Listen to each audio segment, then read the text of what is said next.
Hello everyone, बच्चों हम chapter 7 देख रहे हैं इकोनॉमिक्स का, दैट इज नेशनल इनकम। और आज के इस लेक्चर में हम third method of calculating national income देखने वाले हैं, that is the expenditure method. इससे पहले वाले लेक्चर्स में बच्चों हमने आउटपुट मेथड और इनकम मेथड को डिटेल में देखा हुआ है। अगर अभी तक आपने वो वाले लेक्चर्स नहीं देखे हैं, I am giving the link in the I button, do go and check those lectures out. आज हम एक्सपेंडिचर मेथड सीखने वाले हैं। So without any further delay, let's get started. बच्चों, let us understand this with the help of an example.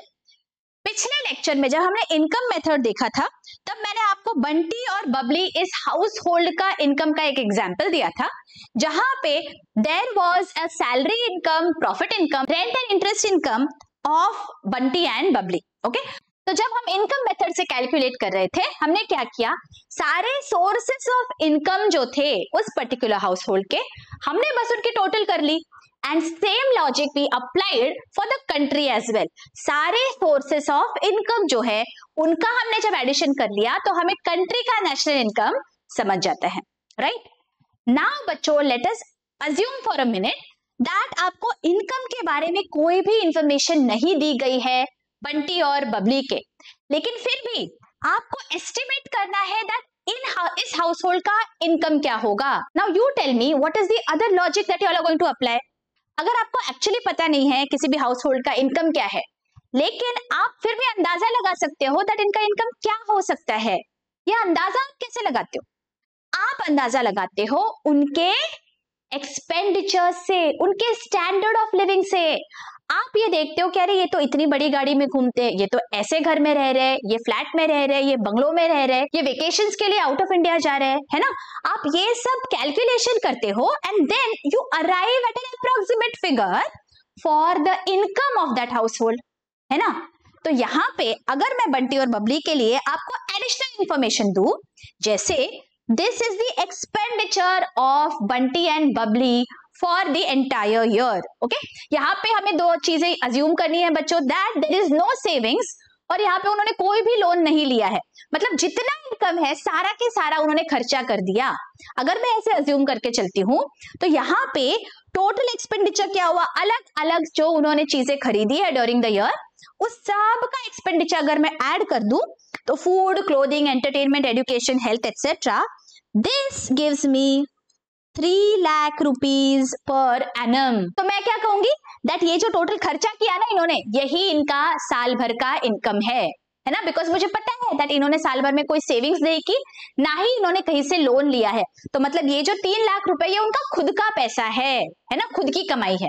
तो मैंने यहाँ पे क्या किया, even if I did not know the actual income, मैंने सिर्फ एक्सपेंसेस को समझ के इनका यहाँ पे इनकम निकाला है ना? तो इसी लॉजिक को हमें अप्लाई करना है कंट्री के लिए भी। Okay, even if we don't know what is the income of different sectors, मैं क्या करूंगी, अलग अलग जो इंडिविजुअल्स है which comprise the entire country, उनका क्या खर्चा है, जैसे हाउस होल्ड्स का क्या खर्चा है, बिजनेसेस का क्या खर्चा है, गवर्नमेंट का क्या खर्चा है, और हमारे exports and receipts and payments, ये सब को मिला के तो मुझे मेरा नेशनल इनकम मिल जाएगा, है ना? So now let us see what has been written in your textbook. देखिए यहाँ पे expenditure method, this method of measuring national income is also known as outlay method. According to this method, the total expenditure incurred by the society in a particular year is added together. Income can be spent either on consumer goods or capital goods, है ना?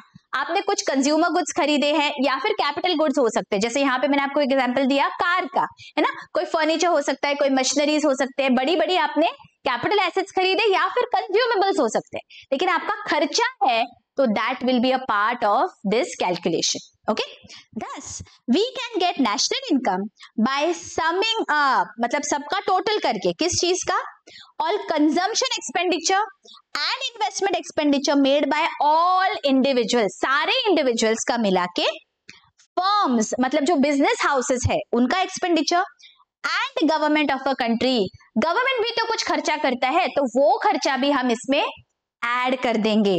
thus gross national product is found by adding up C. C stands for consumption expenditure of individuals, I stands for investment expenditure G stands for government expenditure, X minus M मतलब exports minus imports and R minus P मतलब receipts from abroad minus payments to abroad. ये सब जब मैं मिला लेती हूँ तो मुझे नेशनल इनकम मिल जाता है. Okay, let us see one by one. Private final consumption expenditure. Private final consumption expenditure by households on non-durable goods such as food which are used immediately. Expenditure on durable goods such as car, computer, television set, है ना. मतलब आप durable खरीदो चाहे non durable goods खरीदो, अगर आपका खर्चा है तो मुझे यहाँ इंक्लूड करना है. Which are generally used for a longer period of time, and expenditure on services like transport service, medical service, etc.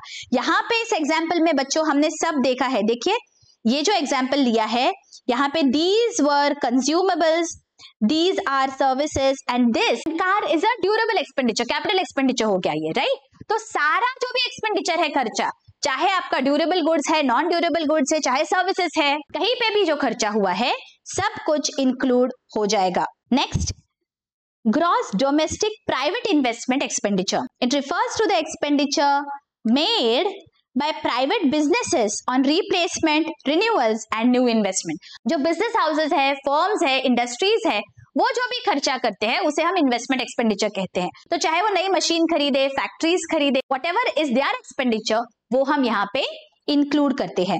Third, government final consumption and investment expenditure. Government final consumption expenditure refers to the expenditure incurred by government on various administrative services like law and order, defense, education, health, etc. मतलब जो हमारे administrative services sector होता है उनको जो salaries मिलते हैं, जो पुलिस को सैलरी मिलेगी, आर्मी में मिलेगा, और भी बहुत सारे सर्विसेज जो होते हैं जिन्हें गवर्नमेंट से पैसा मिलता है, that is a part of government expenditure, right? So that will be included while computing national income. Similarly, government investment expenditure refers to expenditure incurred by government for creating infrastructural facilities. मतलब जो roadways, railways है, बहुत सारा infrastructure जो create होता है वो कैसे होता है? गवर्नमेंट खर्चा करती है, राइट? तो ये खर्चा will become a part of the national income. Okay, like construction of roads, railways, bridges, dams, canals, which are used by business sector for production of goods and services in an economy. All right, तो तीन चीजें हमने यहाँ पे देख ली. Consumption expenditure individuals का, investment expenditure ये बिजनेस हाउसेस के लिए, and government expenditure. Fourth is net foreign investment और net exports. It refers to difference between exports and imports of a country during a period of 1 year. Okay, जाहिर सी बात है अगर कुछ गुड्स है जो हमने बाहर बेचे हैं तो उसके बदले में हमें कुछ पैसा मिलेगा, that is our exports, and imports is what we are getting from foreign countries. So net export मतलब export minus import will be a part of our national income. Similarly net receipts, the difference between expenditure incurred by foreigners on domestic goods and services. मतलब अगर कोई foreign tourist यहाँ पे आते हैं और उन्होंने हमारे कोई गुड्स एंड सर्विसेज पे खर्चा किया तो वो गुड्स एंड सर्विसेज का जो खर्चा है वो भी हम हमारे नेशनल इनकम में इंक्लूड करेंगे. Why? Because those goods and services are produced in this country, right? और जो हमारे कंट्री में प्रोड्यूस हुआ है वो हमारे कंट्री का नेशनल इनकम बन जाएगा. And expenditure incurred abroad by residents on foreign goods and services. मतलब हमारे रेसिडेंट्स ने बाहर जाके अगर कोई खर्चा किया है तो उस खर्चे को हमें माइनस कर देना है, और अगर दूसरे कंट्रीज से कोई यहाँ पे आके खर्चा करता है तो उस खर्चे को हमें ऐड करना है. So that will become net receipts for us. Okay, so let us revise this formula again. हमारा एक्सपेंडिचर का फॉर्मूला क्या है? C plus I plus G plus X minus M plus R minus P. Okay, now let us look at the precautions that have to be taken while estimating national income using expenditure method. ठीक है, expenditure on all intermediate goods and services should be ignored in order to avoid double counting.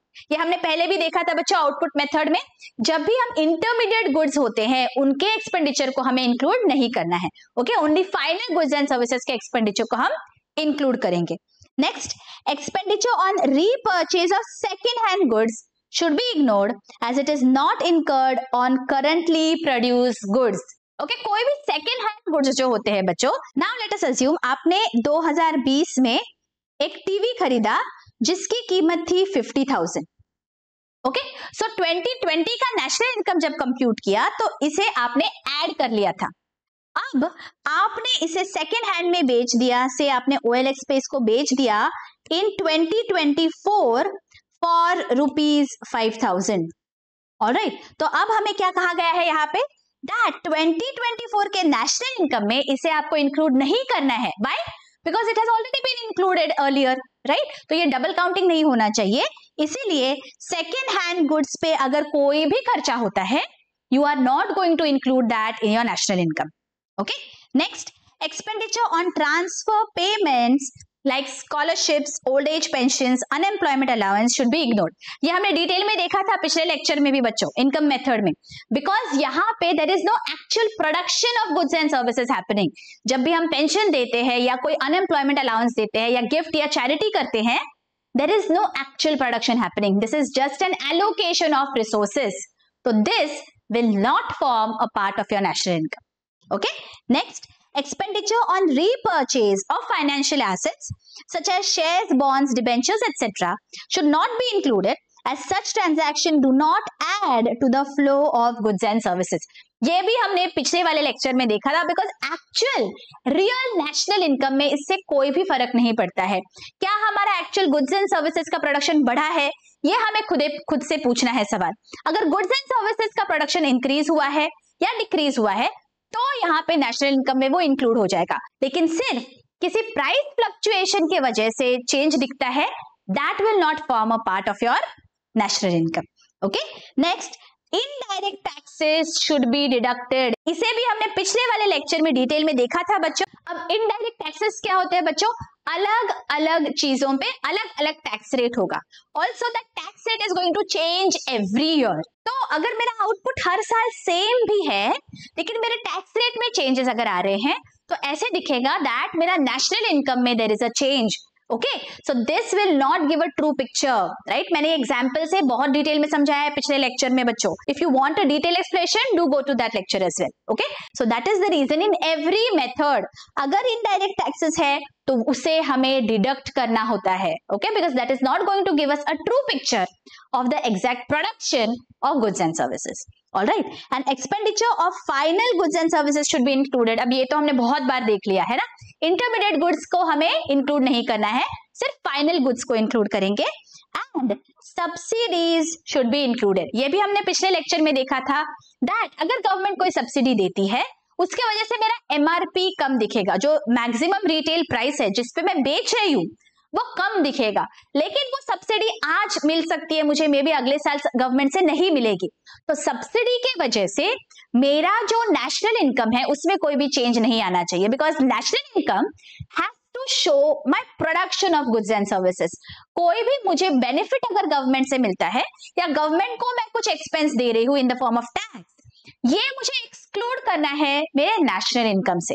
That is why I am going to deduct my taxes and include the subsidies. Okay, तो 7 precautions है बच्चों। 7 precautions हमने income method में भी देखे थे और 7 precautions हमने आउटपुट मेथड में भी देखे थे। Alright, out of these methods, output method and income method are extensively used in advanced countries like USA and UK. Income method is popular. Expenditure method is rarely used by any country because of practical difficulties. Because आपको expenditure मिलना चाहिए ना सबका, that is why. In India, Central Statistical Organization adopts a combination of output method and income method to estimate national income of India. ये आपको objective type में भी पूछा जा सकता है that Central Statistical Organization output and income method का combination use करती है for estimating India's national income. Okay, here we have completed with the 3 methods of calculation of national income. I hope आपको ये सारे लेक्चर्स बहुत informative लगे हैं, and if you appreciate the efforts that I have taken into explaining these lectures in detail, do hit the like button and do let me know in the comment section. And also I hope you all are going through the accountancy lectures as well बच्चों। accountancy and economics के सारे lectures home page पे available है channel के। Chapter wise playlist बनाया हुआ है, तो आपको इधर उधर सर्च करने की जरूरत नहीं है। प्लेलिस्ट में जाइए, आपको सारे लेक्चर्स वहां पे मिल जाएंगे। और अगर आपको कोई भी डाउट है, आप मुझे बेझिझक कमेंट सेक्शन में पूछ सकते हैं। मिलती हूँ आपको नेक्स्ट लेक्चर्स में। Till then take care, bye.